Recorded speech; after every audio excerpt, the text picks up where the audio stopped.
ආයිබෝවන් සුබ දවසක්. SL News 1 YouTube channel එකත් එක්ක එකතු වෙලා ඉන්න ඔයාලව සාදරයෙන් පිළිගන්නවා. ඉතින් අද කතා කරන්න බලාපොරොත්තු වෙන කරුණු කාරණා කිහිපයක් තියෙනවා. ඒ අතර ප්‍රධාන වශයෙන්ම මූල්‍ය වංචාවක් පිළිබඳවත්, ඒ වගේම අනාගතයේ වෙන්න යන උවදුරක් පිළිබඳව රනිල් වික්‍රමසිංහ මහතා කාරණාවක් පෙන්වා දෙනවා. ඒ කාරණාව පිළිබඳවත් ඒ වගේම තමයි නීතියට කොකා පෙන්නලා මේ දවස්වල පැනලා ඉන්න බැසී රාජපක්ෂට නීතියෙන් වෙලා තියෙන වැඩේ පිළිබඳවත් කතා කරන්න අපි බලාපොරොත්තු වෙනවා. ඒ වගේම අවසාන කාරණාව හැටියට අපි බලාපොරොත්තු වෙනවා රාජ්‍ය නිලධාරීන්ට රජය විසින් ගන්නා ක්‍රියාමාර්ග, ඒ වගේම ඔවුන්ට ලැබෙන ප්‍රතිලාභයන් පිළිබඳව සතුට හිතෙන ආරංචියක් එක්ක අද පුවත්පත් අවසන් කරන්න බලාපොරොත්තු වෙනවා. ඒත් එක්කම පළවෙනි පුවත හැටියට ඔබත් එක්ක කතා කරන්න බලාපොරොත්තු වෙන්නේ මාතර ග්‍රාමීය බැංකු සංගමයේ කෝටි 502ක් අතුරුදහන් CIDN පරීක්ෂණයක් ආරම්භ කළ තියෙනවා. මාතර ග්‍රාමීය බැංකු සංගමයේ හිටපු සභාපති අනෙක් නිලධාරීන් අල්ලගෙන රුපියල් කෝටි 502ක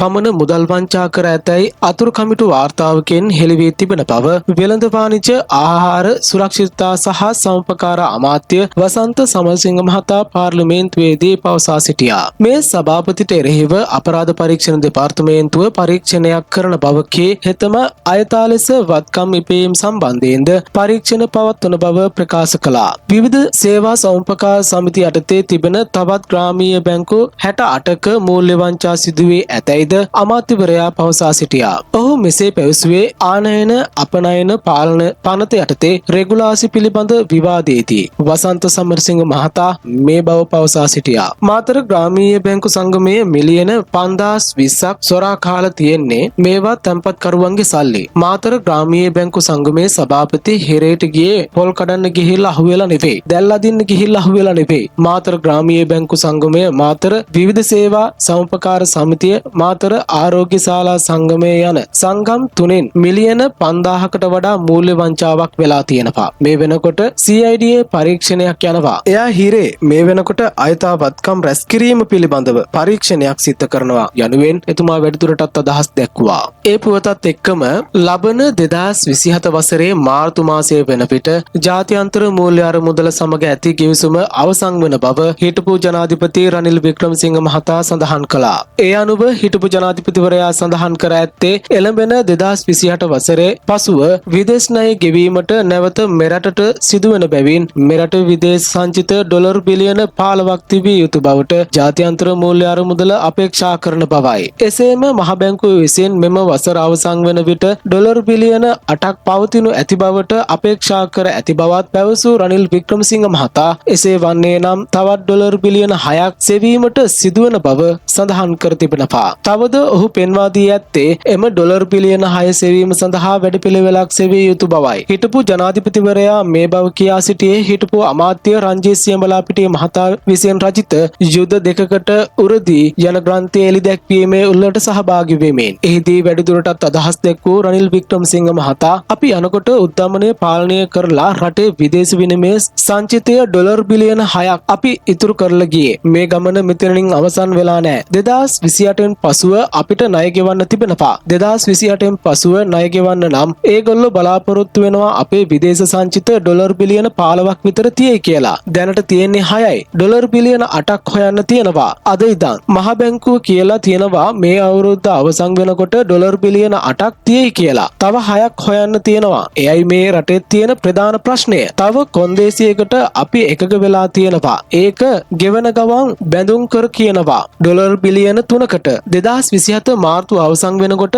IMF ගිවිසුම අවසానයි. IMF එක්ක එකතු වෙලා යනවාද නැතිව යනවාද ආණ්ඩුවේ වැඩසටහන කුමක්ද? මේ රටේ ප්‍රධාන ප්‍රශ්නය අපි කොහොමද ආයේ ණය ගෙවන්නේ කියන එක. ව්‍යවස්ථා සංශෝධනය කරලා විනිසුරුවරුන්ගේ විශ්‍රාම වයස දීර්ඝ කරනවාද නැද්ද කියන එක නෙවෙයි අපේ අවධානය මෙතනට යොමු විය යුතුයි. තාම පාර්ලිමේන්තුව ඇතුළේවත් පාර්ලිමේන්තුවෙන් පිටවත් මේ ගැන කතා කරලා නැහැ. ප්‍රශ්නය ආවම අපි මොකද්ද කරන්න යන්නේ? අපිට ගෙවන්න බැරි නම් ආපහු අපි බංකොලොත් වෙනවා. මේ පොතේ යුද්ධ දෙකයි තියෙන්නේ. තුන්වෙනි යුද්ධය ගැන තමයි ලියන්න ඕනේ. ඒකට ඔබතුමත් නැහැ අපිත් නැහැ. මතක තියාගන්න මේ යුද්ධ දෙක ඉවර වුණාට තව යුද්ධයක් එනවා. ඒ යුද්ධයෙන් පනින්න බැරි නම් අපි හරි කරදරයක ඉන්නේ කියලා කියන්න වෙනවා. මං ඉතින් ගෙනත් තියෙන්නේ සුබ ආරංචි නෙවෙයි. කොහොම හරි මම හැම වෙලේම ගේන්නේ අසුබ ආරංචි යනුවෙන් වැඩිදුරටත් අදහස් දැක්වුවා. නීතියට කොකා පෙන්වූ බැසී රාජපක්ෂට මේ පාර වැඩ වර්ධින්නයි යන්නේ. දිගටම අධිකරණය හමුවේ පෙනී නොසිටීම නිසා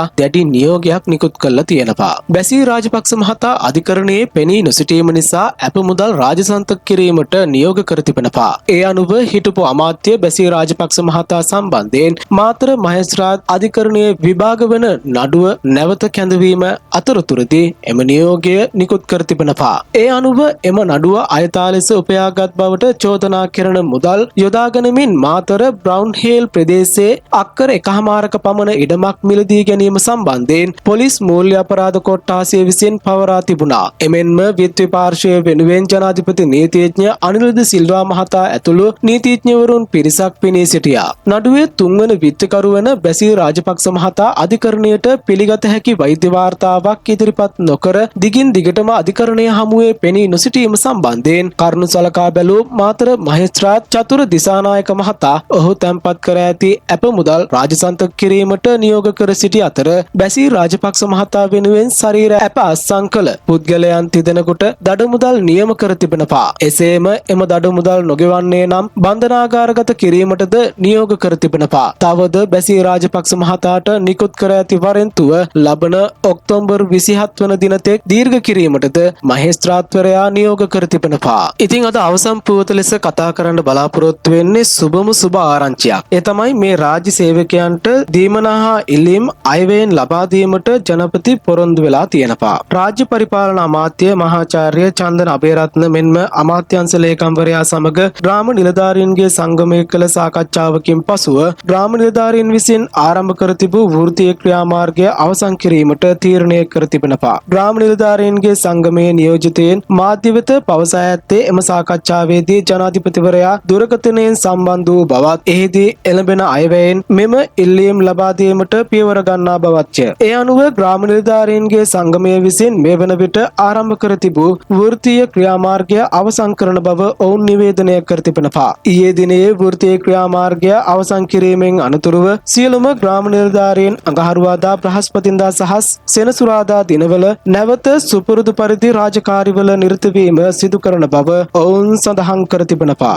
මෙවැනි උණුසුම් පුවත් දැනගන්න SL News 1 YouTube channel එක subscribe කරලා තියාගන්න. වීඩියෝ එකක් ළඟටම ගෙන්න ගන්න bell icon එක click කරනොත් මේ වීඩියෝ එකට කැමති නම් like එකක් දාන්නත් ඔබේ අදහස් පහලින් comment කරන්නත් අමතක කරන්න එපා. නැවත මෙවැනි වටිනා කියන වීඩියෝ එකෙන් නැවත හමු වීමේ බලාපොරොත්තුවෙන් අදට අපි ඔබෙන් සමුගන්නවා. සුබ දවසක්.